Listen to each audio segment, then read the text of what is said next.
Hey Bowtie Nation, Joseph Hogue here with a video today that could mean the difference between losing money in stocks or reaching your investing goals. The stock market is undeniably expensive after booming 87% since the low of last year. This chart by FactSet shows the price to earnings ratio of stocks now at 32 times. That's 68% more expensive than the long-term average. In fact, because stocks are so expensive right now, analysts are forecasting annual returns of less than 5% over the next decade. The table here is from Morningstar's annual asset class forecast, surveying major research firms on annual returns over the next 10 years. And if they're right, the vast majority of investors could miss their investing goals by a wide margin. Instead of the 12% annual returns we've seen on stocks over the last decade, JP Morgan is forecasting a return of just 4.1%, and it's one of the most optimistic.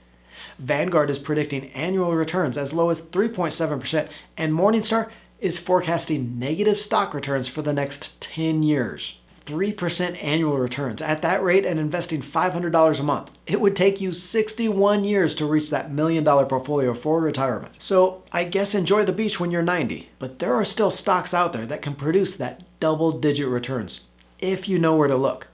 Finding these is going to mean the difference between barely breaking even on your stocks or finding those breakout companies to make you rich. In this video, I'll show you how to find the stocks to buy with breakout potential, how to find the undervalued companies ready to run. Then I'll rank the top stocks to buy on the highest potential return to the average analyst price target. In fact, each of these stocks has better than a 50% return upside, and the top stock could soar by 89% to that average price target. And as a bonus, for the first time on the channel, I'm revealing the top 5 stocks in my own portfolio in a free report. These are the 5 biggest stock positions I'm holding right now, stocks to benefit from the biggest trends over the next decade. In fact, the 5 stocks that I'm going to show you in today's video are the perfect addition to the top 5 stocks highlighted in that report, a complete 10-stock portfolio for the highest returns, so look for that link in the video description below. We're getting started here, but you know I gotta send that special shout out to all you out there in the nation. Thank you for spending a part of your day to be here.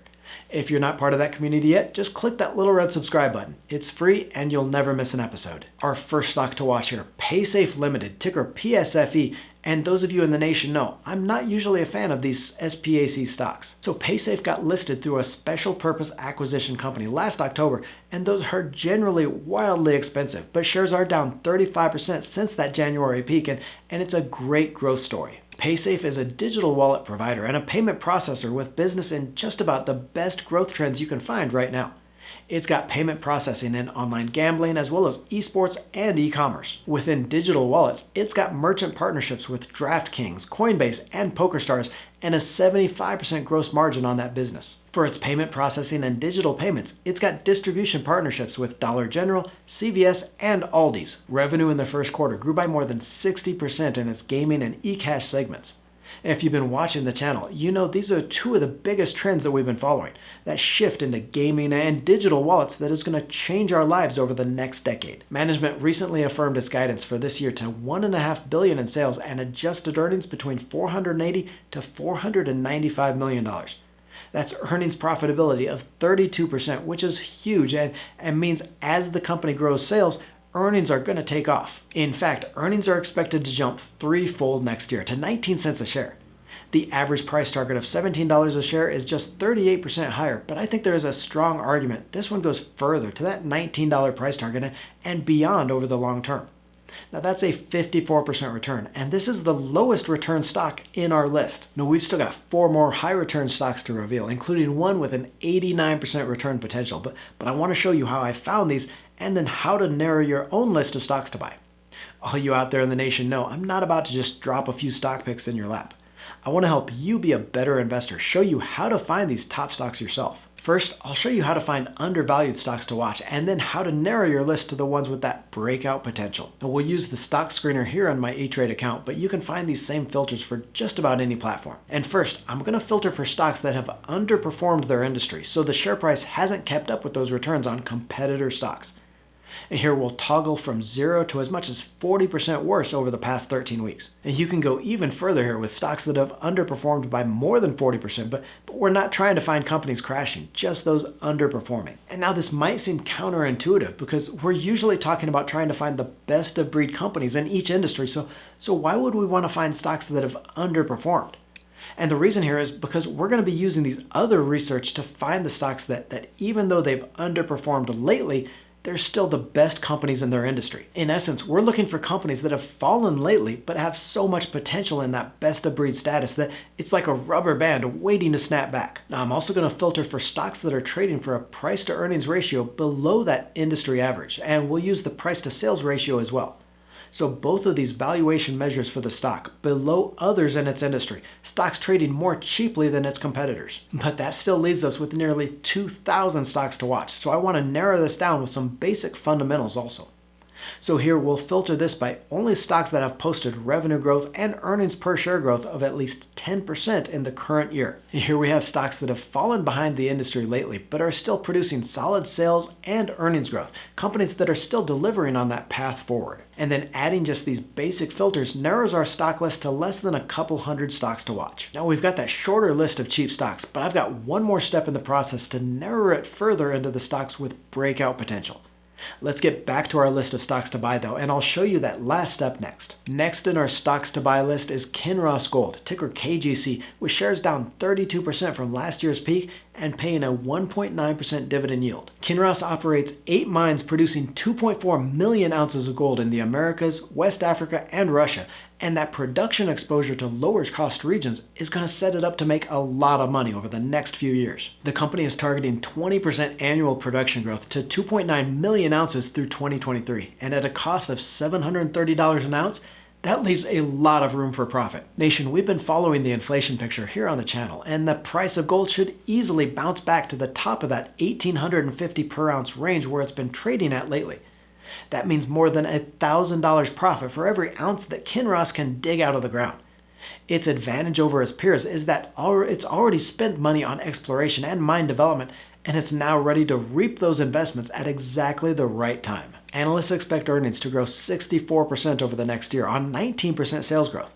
The upside to the average target of $9.82 a share is a 57% return, and I love that this company made the list, because most of these stocks you're going to see are that kind of high growth, high risk company, but Kinross is a stable cash flow business that also happens to be a great deal right now. Another high return stock here with $10 billion Curaleaf Holdings, ticker CURLF. The company cultivates and sells cannabis across 23 states and has the #1 and #2 market share in most states where it operates. It controls more than 25% of the market share in New York, along with top spots in Massachusetts, Jersey, Pennsylvania, and Vermont. The company's advantage over competitors comes from 2 factors. First, that market share in high population states with limited cannabis licensing, but also on that vertically integrated business model. Curaleaf owns 20 cultivation sites, 30 processing facilities, and over 100 dispensaries. Now that gives it scale that no others can match and gives investors complete exposure to the entire U.S. cannabis market. This is the largest U.S. cannabis company by revenue, more than 1/3 larger than the next biggest competitor. Revenue jumped 170% in the first quarter, and earnings were up 213% on that year-over-year basis. Now, the legal cannabis market is expected to grow 19% annually to $38 billion by 2025, and eventually that federal legalization is going to make this the growth industry over the next decade. The average analyst price target is a 60% return from here, and even that low target is a 35% return potential on this stock. 2 more stocks still to highlight. The top stock with that highest return potential, but now I want to reveal the last piece of the puzzle. We already looked at how to find those cheap stocks to watch. Now I want to help you narrow your list to only those with that breakout potential for the higher returns. And here we're looking for companies with that clear competitive advantage over their peers. Now, this might be from disruptive technology or how they deliver the product differently to the consumers, something that sets the company apart from the old school way of doing things. And because otherwise, if a company doesn't have that competitive advantage over its peers, it might be cheap for a reason. Nation, invest long enough and you're going to see companies fall behind and just be dead money for years. Companies like IBM and Intel that look cheap compared to competitors but have lost that leadership status, and the stock price just goes nowhere. Instead, we're looking for companies like Zscaler, ticker ZS, which we've been following here on the channel since late 2019, and have produced a 363% return on its innovative approach to cybersecurity. I recognized early that Zscaler was winning market share from its competitors on that unique cloud-based security product, really taking business away from the legacy providers still depending on hardware for the cybersecurity field. Now understand, this step does take more work and more research into the stocks on your list to find those with a competitive advantage. It's why I recommend investing in no more than 10 or 15 stocks so you have the time to do this kind of research instead of always trying to find that next hot stock. Nation, right now everyone's becoming a millionaire on those meme stocks like GameStop and AMC, and I say that with absolutely no sarcasm. I'm happy for you, I truly am. But that kind of investing does not last forever. Eventually, the government takes away those easy money policies and these kind of stock strategies just crash. The only way you're going to be long-term successful in investing is using this kind of a process built on finding those quality stocks with that potential to rebound. Cognite Software, ticker CGNT, is down 17% from its March spinoff from Verint, but in a solid growth story. Cognite provides security analytics and cyber threat analysis to over 1,000 government and enterprise customers in 100 countries. The cyber threat segment can perform investigative analytics as well as analysis and could be a huge growth driver. The company estimates it's in a $30 billion addressable market with 10% annual growth, and I think it can go way beyond that. It seems every day we hear about some new ransomware or cyber attack.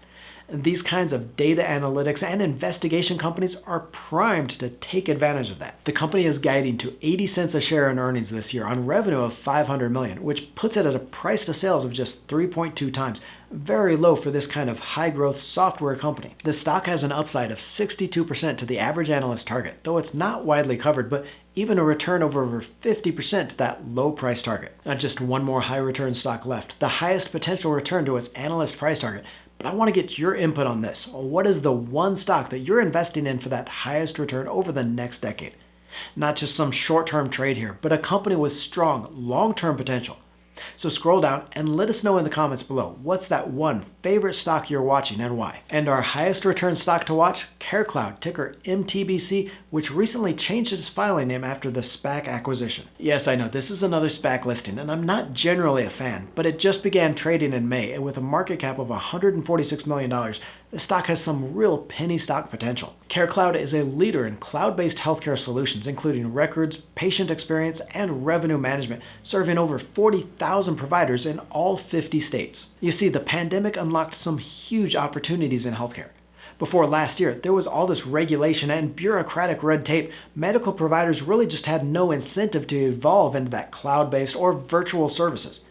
But last year, it forced them to make that shift, and it's opened up a revolution in healthcare that's going to carry on through the next decade and beyond. The company has booked 44% annual sales growth and 79% EBITDA growth since 2017, and is expecting $137 million in sales this year for as much as 30% sales growth. Now that means at $146 million market cap, the shares are trading at a price to sales of just 1.06 times, which I had to look twice and double check that because it's unheard of for a growth stock with revenue increasing 20 or 30% a year to trade at that kind of a multiple. The average analyst price target has the shares at over $16 each over the next year. That's an 89% return potential, and even the low estimate is for a 40% return. Click on the video to the right for 3 stocks that could be the next short squeeze targets.